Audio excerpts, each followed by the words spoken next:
이게 보니까 5-1, 6-2, 6-1 하면서 거기에 또 뒤에가 1, 2가 붙으니까 또 헷갈린 것 같아요. 그래서 이거를 말하기가 좀 복잡하겠다 싶은데, 그래서 속죄제 A, 속죄제 B 이렇게 할까 했는데 어른들은 더 헷갈릴 것 같아요. 그게. 그래서 젊은 사람들은 그게 편할 수도 있어요. 그래서 젊은 사람들은 그렇게 바꿔도 좋아요. 예. 그래서 좀 여러분 앞에 숫자도 있고 뒤에 숫자 -1이 붙어 있고 -2가 붙어 있고 하면서 또 뒤에 또 붙으니까 여러분이 입에 이게 잘 배질 않아서 그런 거거든요. 입에.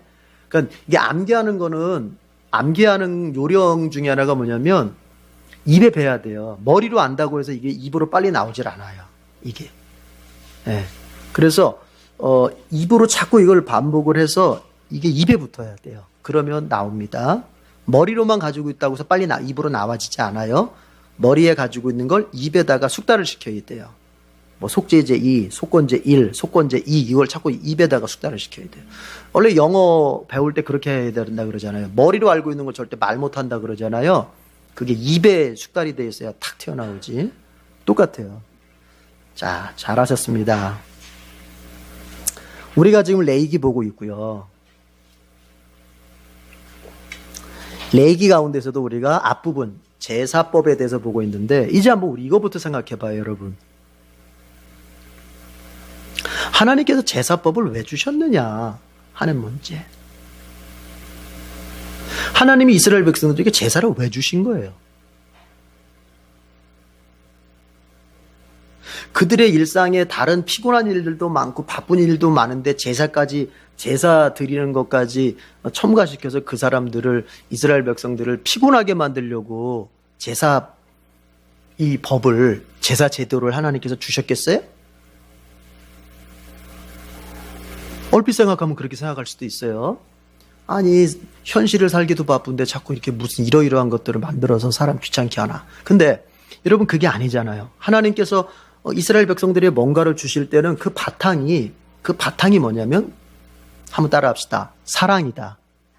예. 하나님께서 이스라엘 백성들에게 주시는 그것이 무엇이 됐든, 그것이 법이 되었던, 아니면은 전쟁이 되었던, 아니면은 그들의 형통이 되었던, 아니면 그들의 불통이 되었던, 그들의 승리가 되었던, 그들의 어떤 패배가 되었던, 하나님이 그들에게 주시는 모든 것의 바탕은 뭐냐면은 사랑이에요, 사랑. 이것을 강조한 선지자가 바로 예레미야 선지자거든요. 하나님이 이스라엘 백성에게 주시는 것은 그것이 무엇이든지 간에 사랑하기 때문에 주신다는 거예요. 이걸 잊으면 안 돼요. 그건 우리도 마찬가지예요. 영적 이스라엘인 우리도 마찬가지예요. 나에게 인생이 어떠한 것이 왔든지 하나님께서 나에게 내 인생 속에 어떤 걸 허락하셨든지 그것은 하나님이 나에게 사랑하시기 때문에 주시는 것이지 결코 미워하거나 저주하시기 때문에 준 게 아니라는 이 믿음이 딱 서 있어야 돼요. 이게 우리가 살면서 경제적으로 부유할 때도 있지만 경제적으로 참 곤란을 겪을 때가 있고요. 내가 어느 때는 몸이 건강해서 아픈 것도 없이 힘차게 살아갈 때가 있다면 어느 때는 몸이 참 약해지고 몸이 아프면서 힘겹게 살 때도 있어요. 우리에게 관계가 좋게 되어질 때도 우리의 인생 중에 있지만 때로는 관계의 아픔을 경험할 때도 있어요. 그러나 그런 것들이 하나님께서 나에게 주신 것이라면, 그런 것들을 하나님이 나에게 주신 것이라면 여러분 그것은 나를 사랑하시기 때문에 주시는 거예요. 우리 부모들 자녀들에게 뭔가를 줄 때 여러분 어떻습니까? 항상 그 바탕은 사랑이에요, 사랑. 자녀들에게 줄 때 자녀들에게 결코 나쁜 것을 주거나 자녀들을 미워하기 때문에 주거나 자녀들을 저주하기 때문에 주는 건 없어요. 마찬가지예요. 그러면 하나님께서 이스라엘 백성들에게 제사라고 하는 이 제도를 주신 것도 사랑 때문에 주신 거예요. 그러면 제사라고 하는 것이 어떤 기능을 하기 때문에 제사가 이스라엘 백성들에게 어떤 역할을 하는지를 살펴보면 하나님의 그 사랑의 마음을 읽을 수가 있어요. 여러분, 제사는 어떤 거예요? 우리가 뭐 번제, 소제, 화목제, 속제제, 속건제 다 했고 또 반복하고 있는데, 그거 반복, 구체적으로 제사 하나하나를 알기 이전에 여러분, 제사라고 하는 자체가 이스라엘 백성들에게 했던 그 기능이 뭐예요? 역할이 뭐예요? 하나님 앞에 나아갈 수 있는 길인 거예요.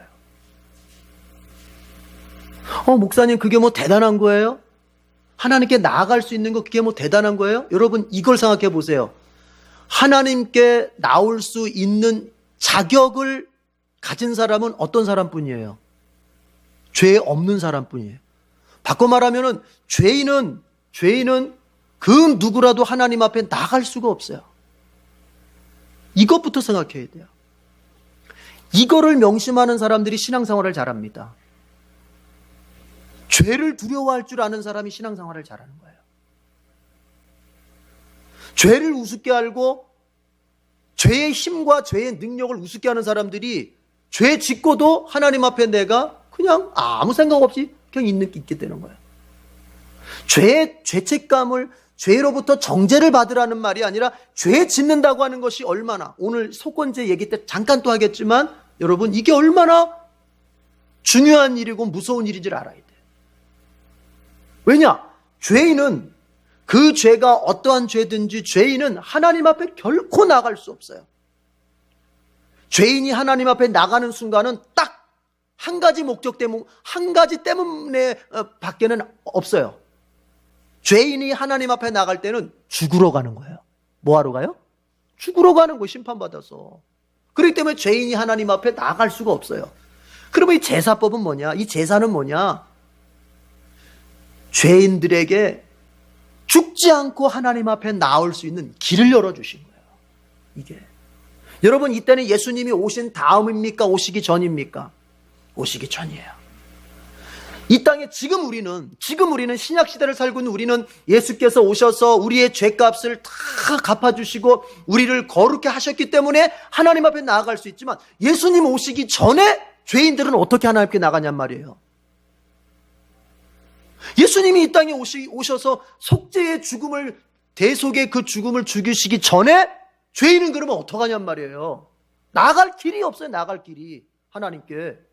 그런데 유독 하나님의 택한 백성인 이스라엘에게만큼은 하나님이 예수님께서 이 땅에 오셔서 아직 속죄의 십자가의 죽음을 죽지 않으셨음에도 불구하고 하나님께 나올 수 있도록 은혜의 길을 베푸신 거예요.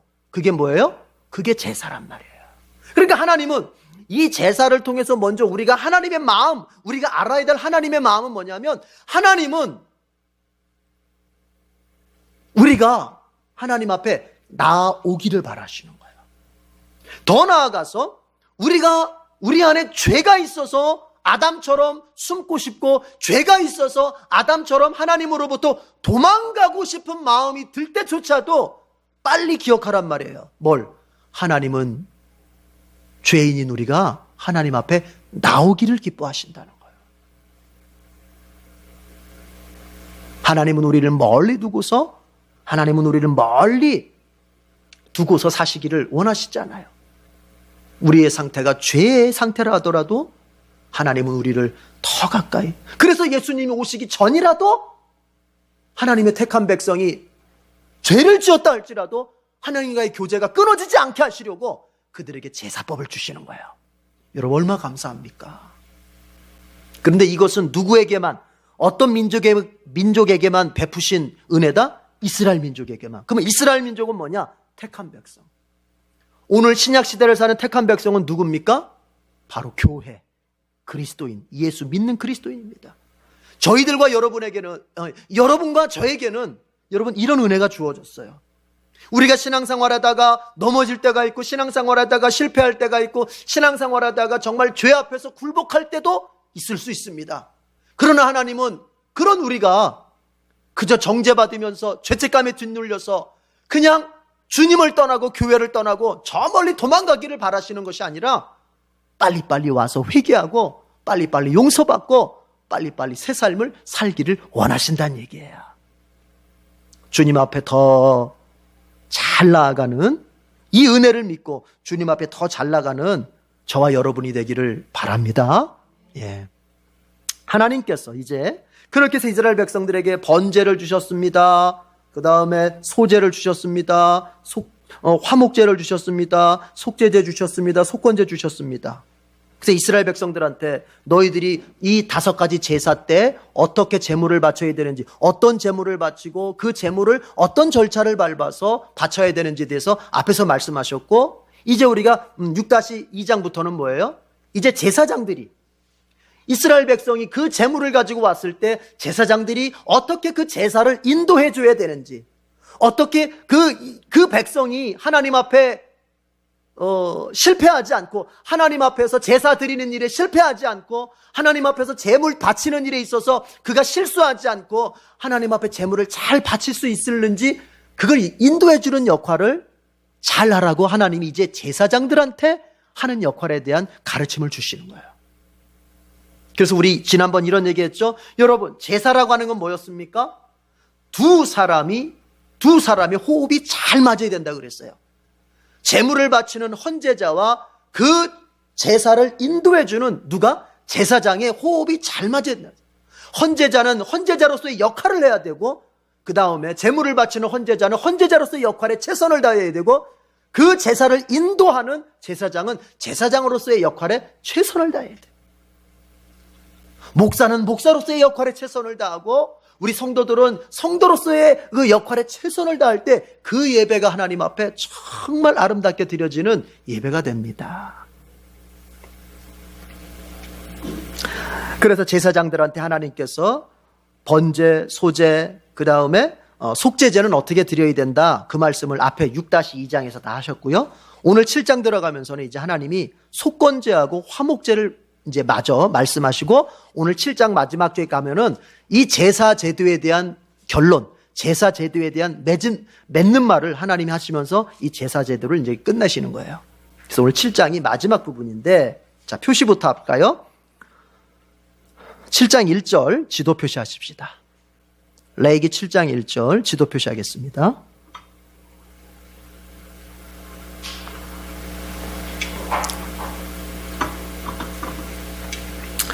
자, 다 같이 읽어보겠습니다. 시작. 속건 제사를 드리는 규례는 다음과 같다. 속건 제사에 바칠 제물은 가장 거룩한 것이다. 아멘. 자, 여러분, 이게 지금 보충해 주는 거라 그랬잖아요. 이미 앞에서 1장부터 6-1장까지 제사에 대한 얘기 다 했다고 했잖아요. 근데 6-2장부터 7장은 뭐예요? 제사에 대한 보충적인 얘기라고 그랬잖아요. 특별히 제사장들에게 초점 맞춰서 보충해 주는 얘기라고 했잖아요. 그러면 이 속건제, 앞에서 얘기 다 했어요. 속건제 어떻게 드려야 되는, 속건제에 대한 얘기 앞에서 했습니다. 그런데 보세요, 여러분.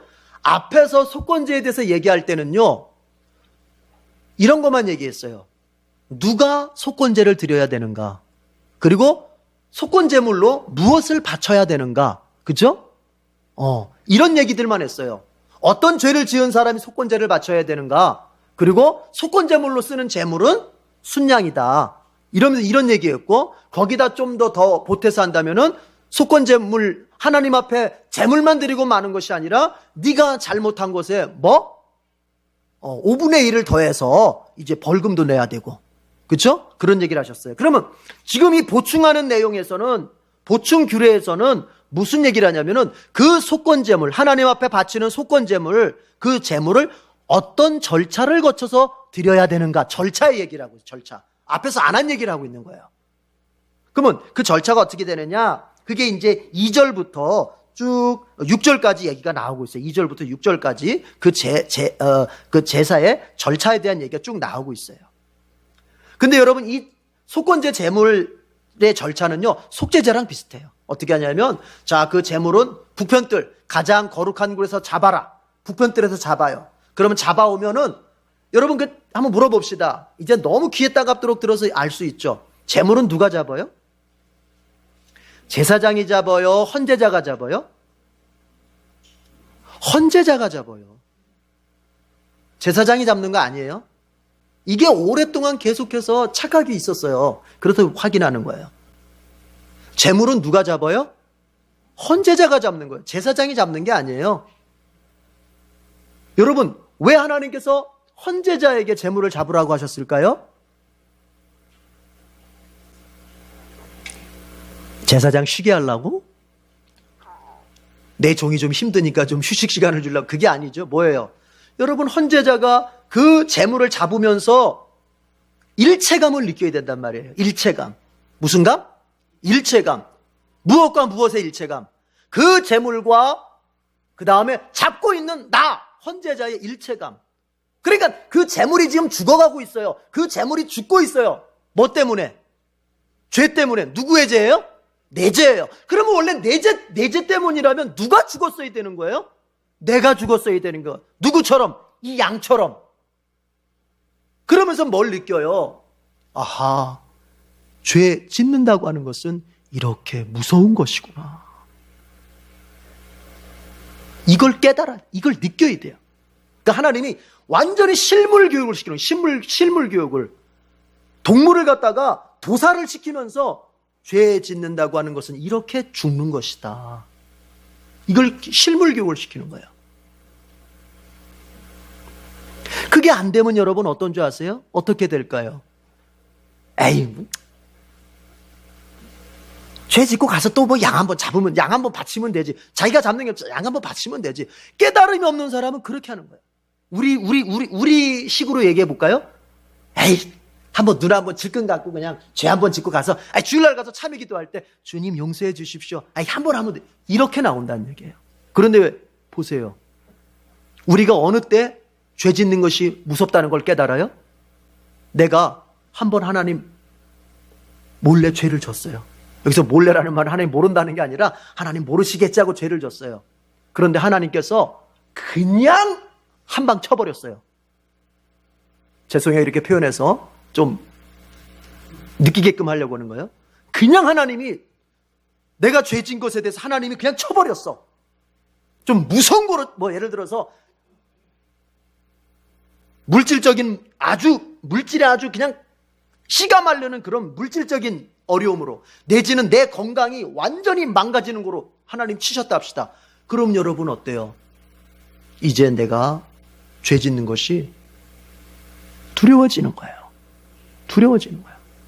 우리는 그렇게 느끼고 우리는 그렇게 체험을 해야 비로소 그냥 가서 또 하나 앞에 회개하면 되지 뭐. 회개하면 다 용서해 준다면서 이렇게 안 된단 말이에요. 그거를 양을 잡으면서 느껴봐라. 자, 그렇게 헌제자가 북편뜰에서 양을 잡습니다. 아주 잔인하게 잡아요. 여러분, 우리 젊으신 분들 인터넷으로 한번 보세요. 중동 사람들이 이 동물 잡을 때 어떻게 잡는지 보세요.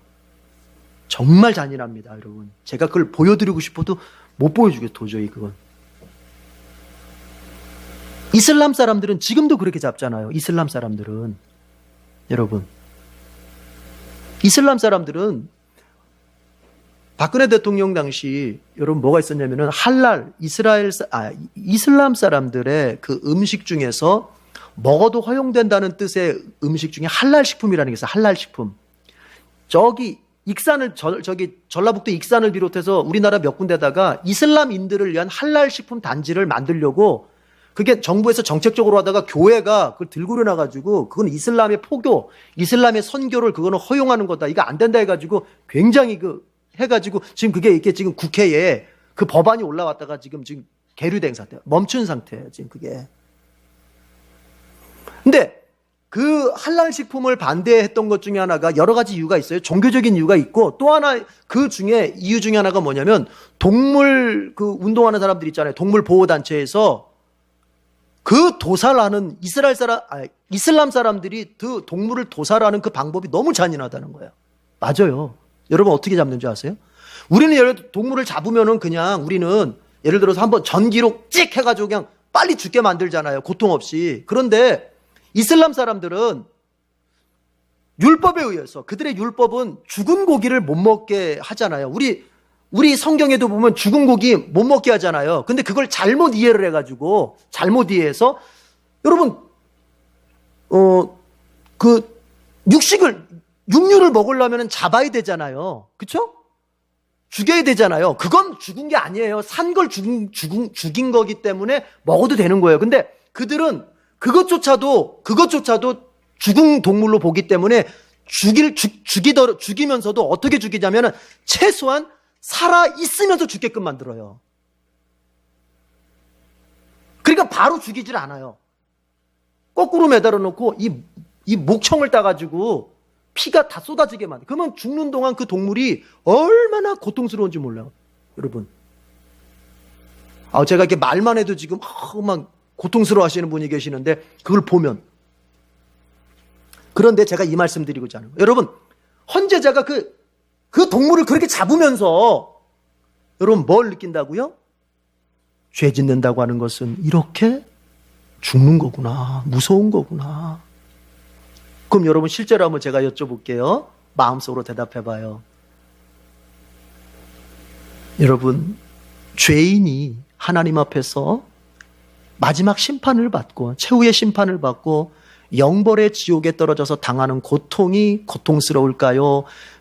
이 레이기 당시에 동물이 죽었던 그 고통이 더 고통스러울까요? 이걸 깨달아야 돼요. 이 동물들이 그렇게 죽어가는 것이 너무 고통스러워 보이고 비참해 보였다면 예수님 믿지 않는 사람이 지옥에서 당하게 될 그 영벌의 고통은 여러분 이거는 비교될 수가 없는 거예요. 비교될 수가. 영벌입니다. 영원한 형벌입니다. 그래서 우리가 믿지 않는 가족들을 빨리 구원해야 되고 믿지 않는 사랑하는 나의 지인들을 주님 앞으로 빨리 인도해야 되는 거예요.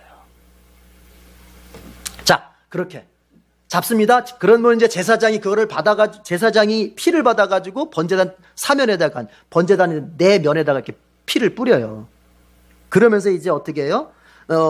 그 동물에게 있었던 기름기, 화목제물하고 비슷해요. 그때는 또 기름기 다 태우고 콩팥, 간 떼가지고 다 태우고 이렇게 하는 거예요.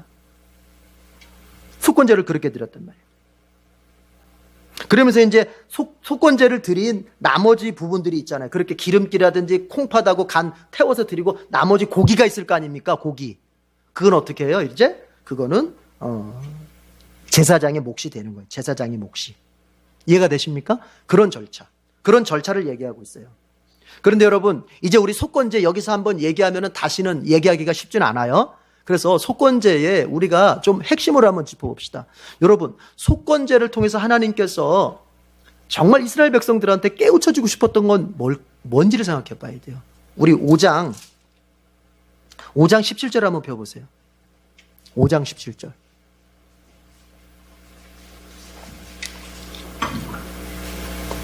다 같이 읽읍시다. 5장 17절 다 같이 시작. 나 주가 하지 말라고 명한 것 가운데서 어떤 것을 하여 잘못을 저질렀으면 비록 그가 그것이 금지된 것인 줄을 몰랐다고 하더라도 그에게는 허물이 있다. 그는 자기가 저지른 악행의 결과에 책임을 져야 한다. 이겁니다.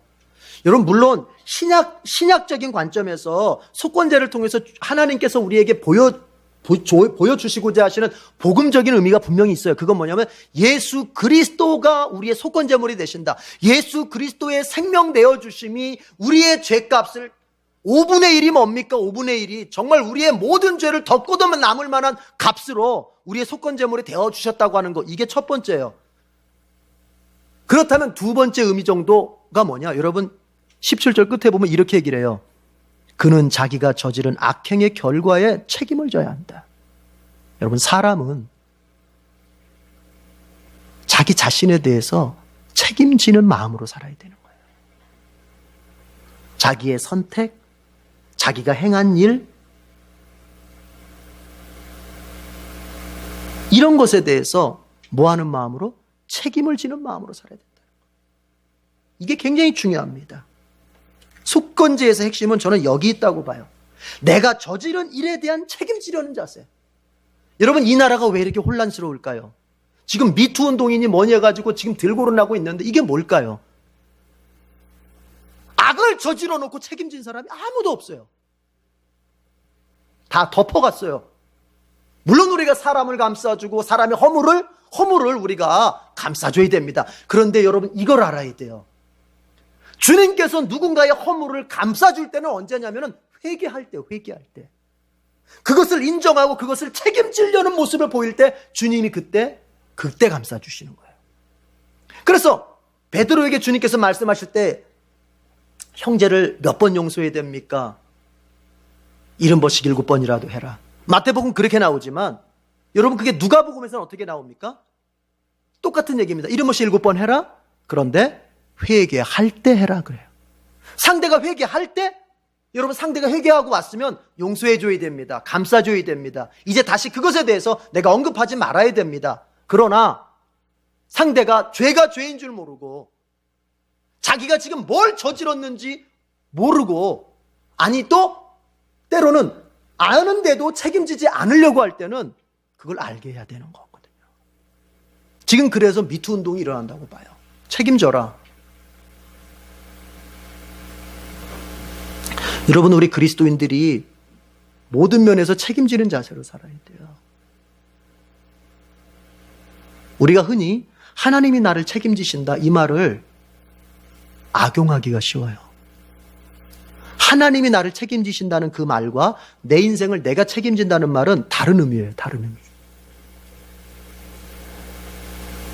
여러분 우리가 선택을 항상 어떤 순간에 선택을 잘해야 될 이유가 어디 있는 줄 아세요? 내가 일을 다 저질러 놓고 하나님 나 책임져 주시니까 하나님이 다 뒷감당해 주시겠지. 이건 믿음이 아니에요.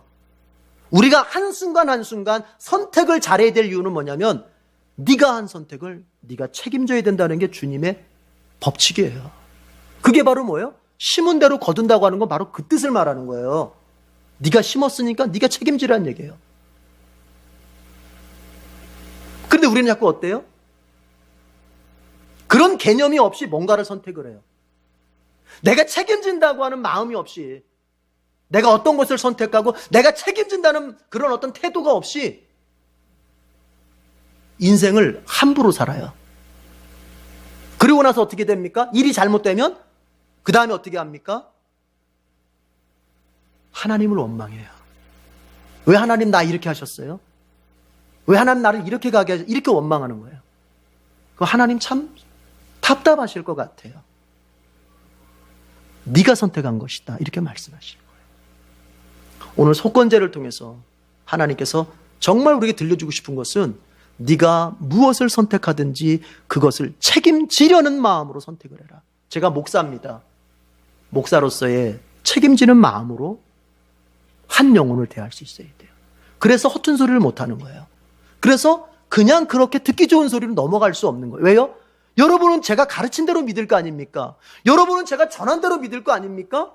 어떤 분은 구원받지 못했는데 아직 제가 구원받았다고 속여서 그분이 나중에 하나님의 심판대 앞에 섰을 때 여러분 어떻게 되겠어요? 그래서 하나님께서 종교적으로 거짓된 선지자 사꾼을 주님께서는 그렇게 여러분 에레미야 에스겔을 보십시오. 뭐라고 말합니까? 내가 거짓 선지자들을 아주 비참하게 죽일 것이라 심판하실 것이라 하나님 말씀하신 이유가 그들이 한 영혼을 책임지는 자세로 말을 해야 되는데 그렇지 않게 말할 때 그걸 믿었던 사람들은 죽게 되는 거거든요. 여러분 자녀 키울 때 그 자녀에게 여러분 책임지는 마음으로 자녀를 키워야 돼요. 자녀를.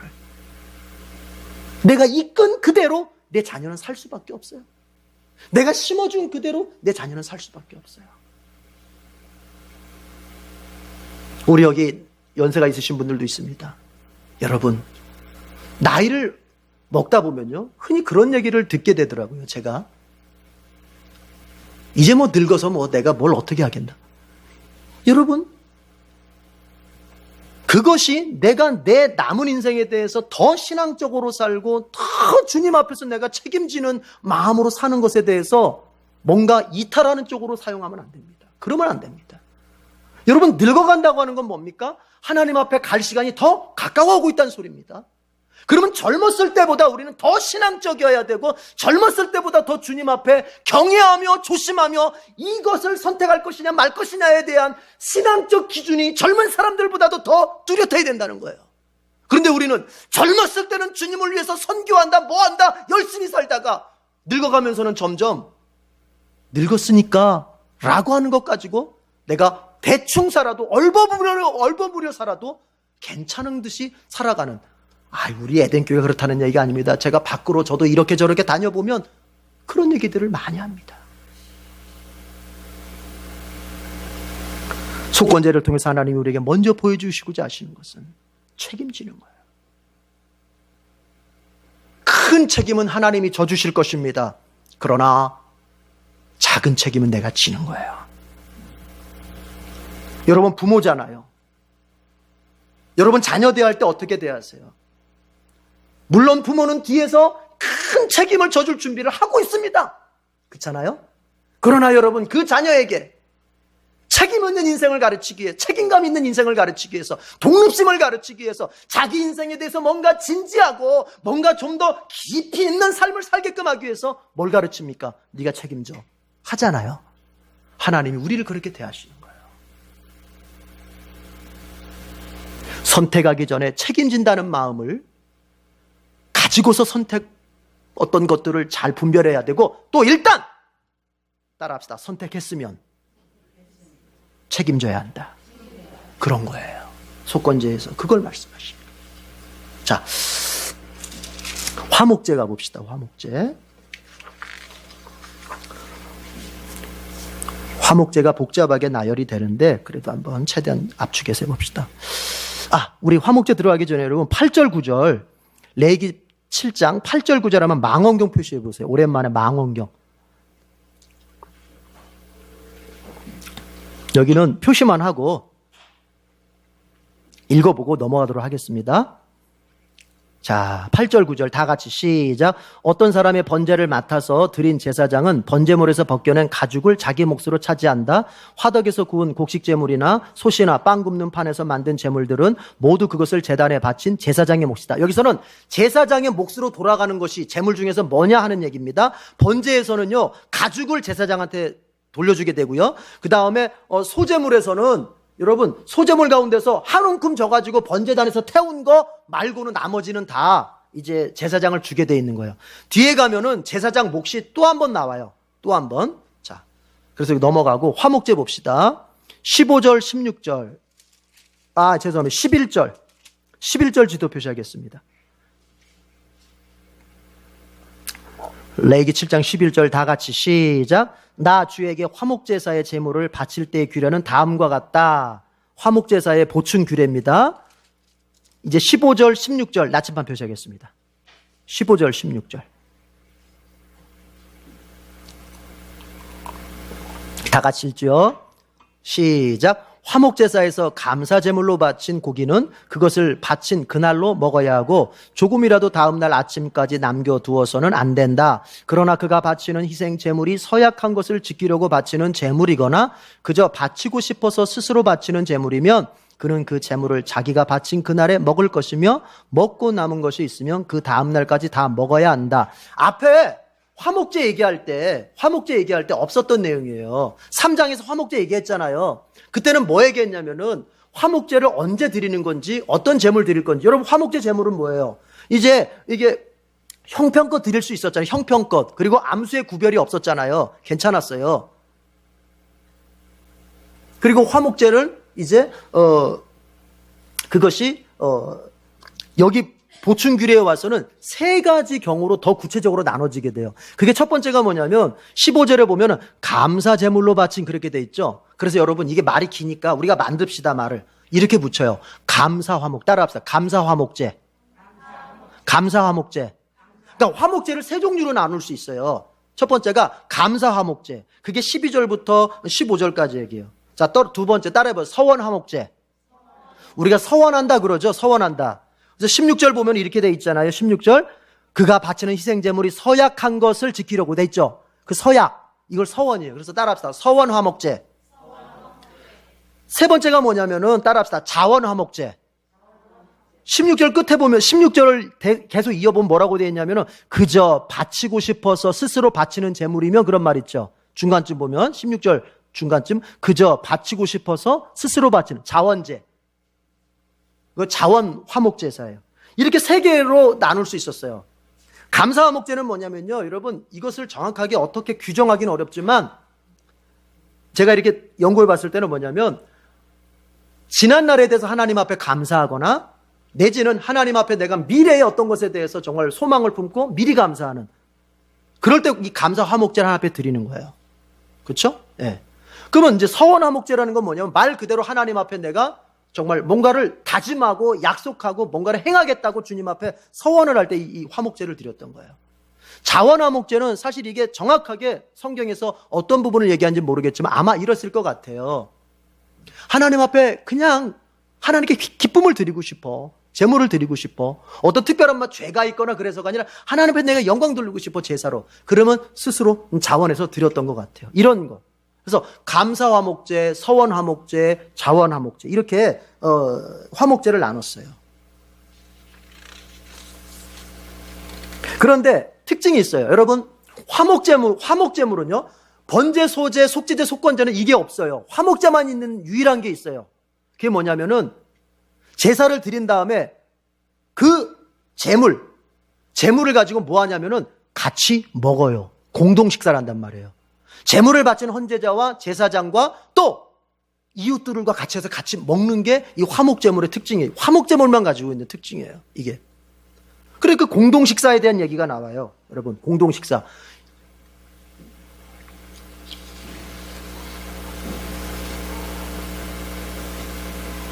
그래서 19절에서 21절까지는 공동 식사를 할 수 있는 자격이 되는 사람이 누구냐?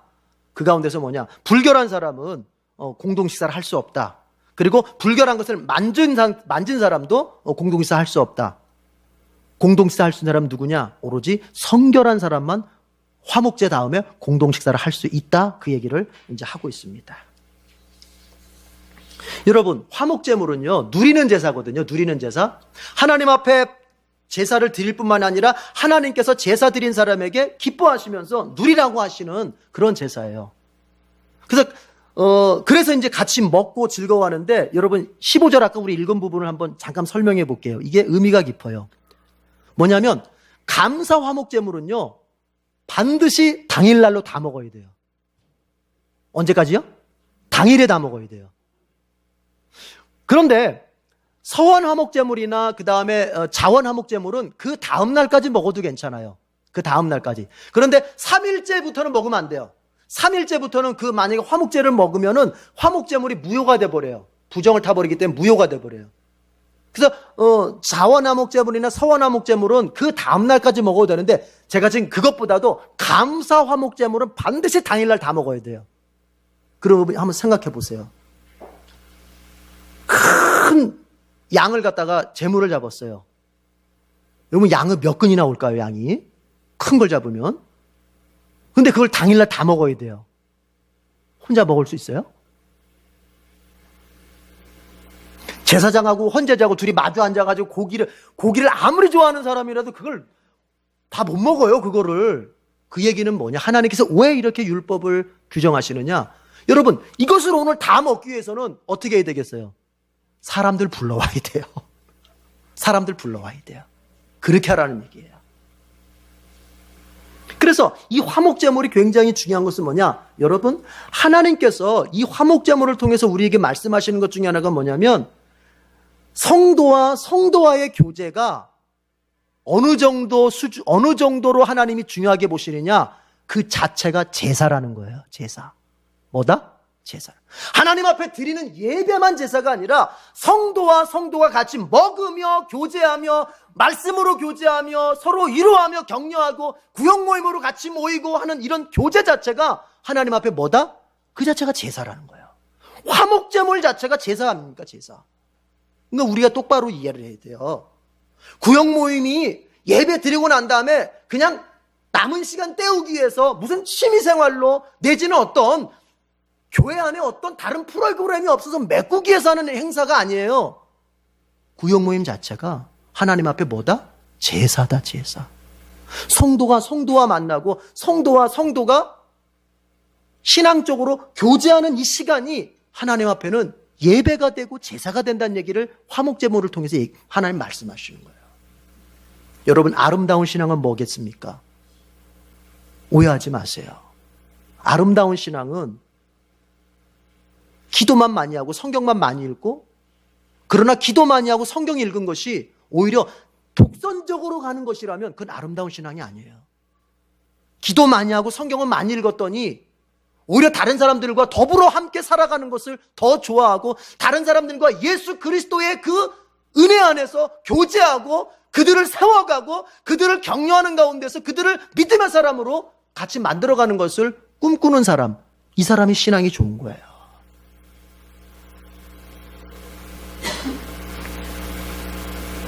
그래서 믿음이 좋은 사람은 교회를 소중히 여기게 되는 거예요.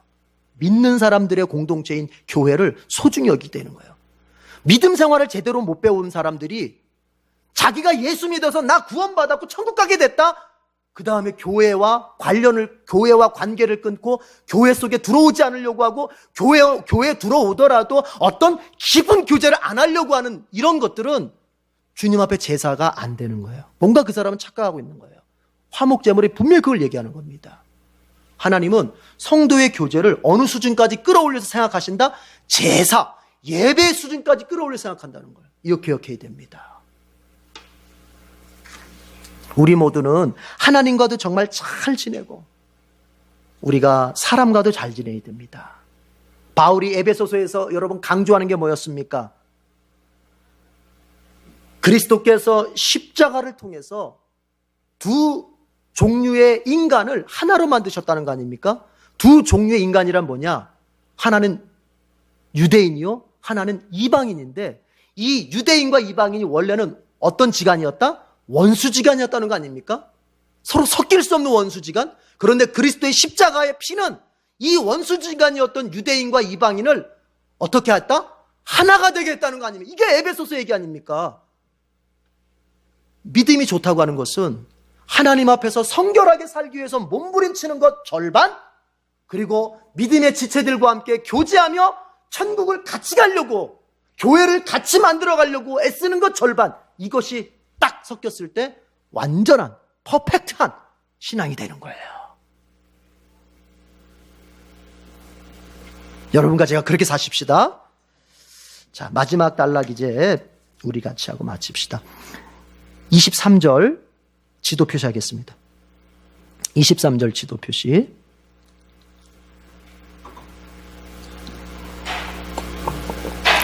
다 같이 읽어보겠습니다. 시작. 이스라엘 자손에게 다음과 같이 일러라. 너희는 소든지 양이든지 염소의 기름기는 어떤 것이든지 먹어서는 안 된다. 26절 나침반 표시. 26절.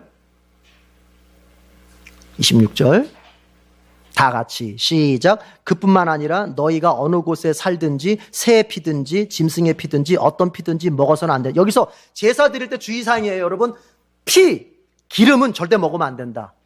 여러분, 기름은 왜 절대 먹으면 안 돼요? 제가 앞에서 설명 많이 했어요. 여러분, 이 당시에 동물의 기름이라고 하는 건 오늘날에 우리가 생각하고 다르다고 그랬어요. 오늘날은 지방, 살쪄, 콜레스테롤 높아 싫어하지만 이 당시의 기름은, 동물에게서 기름은 뭐예요? 가장 맛있는 부분이요, 가장 중요한 부분. 왜? 기름이라고 하는 것은 그 동물을 살찌우게 하는 부분이, 살찌우게 하는 부분. 그러니까 살찌우게 하는 원동력이에요, 이 기름이. 그런데 그 기름을 하나님께서 절대 너희가 먹으면 안 된다는 거예요. 누가 먹어야 된다? 하나님이 드셔야 된다는 거예요. 그래서 그걸 어떻게 알아? 제단에 반드시 바쳐야 된다. 너희는 먹으면 안 돼. 이건 뭔 얘기입니까? 여러분, 우리에게 가장 좋은 걸 우리가 먹으면 안 되는 거예요. 누가 드셔야 돼요? 하나님 드셔야 되는 거예요. 우리 인생 가운데서 가장 좋은 건 하나님께 바치는 거예요. 이걸 기억해야 돼요. 하나님께. 자, 피는 왜 먹으면 안 돼요? 여러분, 성경에서 피는 생명을 상징하는 겁니다. 피는 생명을 담고 있는 거예요. 성경에서는 그렇게 봐요. 그래서 피를 먹는다고 하는 것은 남의 피를 내가 뺏어버리는 거하고 똑같은 거예요. 그래서 그렇게 하면 안 돼요. 피 절대 먹으면 안 돼요. 피를 흘려도 안 돼요. 여러분, 생명은 누구에게 있다? 하나님께 있다는 거예요. 그래서 생명을 살릴 거냐 죽일 거냐는 오직 하나님만 결정하셔야지 우리가 그 생명에 대해서 결정권을 휘두르면 안 된다는 얘기예요. 아시겠어요? 그래서 우리는 생명을 소중히 여겨야 된다. 사람의 생명이든 동물의 생명이든 우리는 생명을 소중히 여기고 자연 만물을 소중히 여겨야 된다. 이걸 기억해야 돼요. 모든 생명은 다 하나님 거기 때문에. 우리가 사람을 소중히 여기고, 여러분, 동물을 사랑합니다. 왜 그렇죠? 하나님이 그 생명들을 소중히 여기기 때문에 그런 거예요. 동물을 학대하면 안 돼요. 31절, 32절 나침반 표시하겠습니다. 31절, 32절. 31절 32절 다 같이 시작. 기름기는 제사장이 제단 위에다 놓고 불사른다. 그리고 가슴 고기는 아론과 그의 아들들의 몫이 된다. 너희가 바치는 화목제사의 제물 가운데서 오른쪽 넓적 다리를 높이 들어 올려 제사장의 몫으로 줘라. 이건 뭐냐? 여기는 뭐냐면 화목제물을 드리고 난 다음에 어떤 부위는 누구에게 줘라? 제사장에게 줘라. 그 제사를 집례한 제사장한테 주라는 거야. 그래서 거제로 들었던 가슴 부분, 동물의 가슴 부분, 요제 흔들었던 그 동물의 우편 뒷다리, 이것은 반드시 제사장의 몫으로 줘야 된다. 사례를 하라는 거예요. 사례를. 여러분, 이것은 뭘 말해요? 여러분의 목회자의 살림살이를 여러분이 책임져 줘야 되는 거예요. 여러분 목회자의 생계를 교회가 책임져 줘야 되는 거예요. 그래서 그 목회자가 목회에 전념할 수 있도록 만들어주라는 얘기를 하나님이 지금 여기서 하시는 거예요. 자, 38절 마지막 38절 이제 마지막 부분이에요. 제사의 38절 망원경 표시하겠습니다. 다 같이 읽어보겠습니다. 38절 시작. 이 규례는 이스라엘 자손에게 시내 광야에서 주님께 제사를 드리라고 명하시던 날에 주님께서 시내산에서 모세에게 명하신 것이다. 이게 이제 제사 제도를 마무리 짓는. 여러분 이 말씀 들어보세요. 이 규례는 하나님께서 시내산에서 주신 건데 이스라엘 백성들한테 제사 드리라고 명하시던 그날에 이걸 주셨다는 거예요. 이게 무슨 말입니까? 여러분 하나님은요 우리에게 너 신앙생활 잘해라, 너 인생 잘 살아라 요구만 하시는 분이 아니에요. 하나님은 신앙과 인생에 대해서 잘하라고 요구만 하시지 않고 어떻게 하는 것이 신앙생활 잘하는 것인지, 어떻게 사는 것이 인생을 잘 사는 것인지에 대해서 친절하게 가르쳐 주신단 말이에요. 제사 드려라 해놓고 많은 것이 아니라 제사 드려라 니네 마음대로 드려 이게 아니라 제사 드려라 해놓고는 그 제사를 어떻게 드려야 되는지에 대해서 하나님이 설명을 쭉 하셨다는 얘기예요. 이건 우리에게 모든 것에 적용되는 겁니다. 여러분 하나님은 우리에게 인생을 살라고 말씀하신 다음에 우리를 그냥 무책임하게 내버려 두시는 분이 아니에요. 어떻게 해야 잘 살지를 가르쳐 주시고 우리를 그쪽으로 데려가신단 말이에요. 이 하나님만 따라가면 우리는 잘 믿을 수 있고 잘 살 수 있어요. 신앙생활 내 마음대로 하는 거 아니에요. 절대로 여러분. 신앙생활은 성경이 우리에게 하라고 하는 그대로 해야 되는 거예요. 오늘 그걸 얘기하고 있습니다. 이렇게 해서 이제 제사법 모든 것이 맞춰졌습니다. 같이 우리 기도하십시다.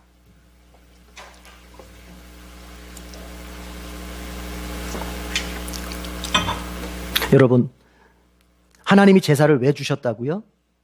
하나님은 죄인을 멸망시키기를 기뻐하시는 것보다는 죄인이라도 하나님께 나아오기를 원하시기 때문이라는 거예요.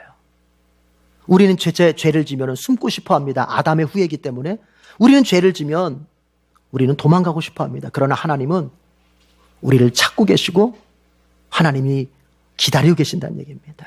이 시간 같이 한번 기도합시다. 하나님, 내가 때로는 신앙생활 넘어지고 내가 때로 실패하고 때로는 내가 부족함을 보일지라도 오히려 나에게 나오기를 원하시는 하나님 앞에 더 믿음으로 나아갈 수 있는 우리가 되도록 우리를 이끌어 달라고 한번 그렇게 기도합시다. 다 같이 기도하겠습니다.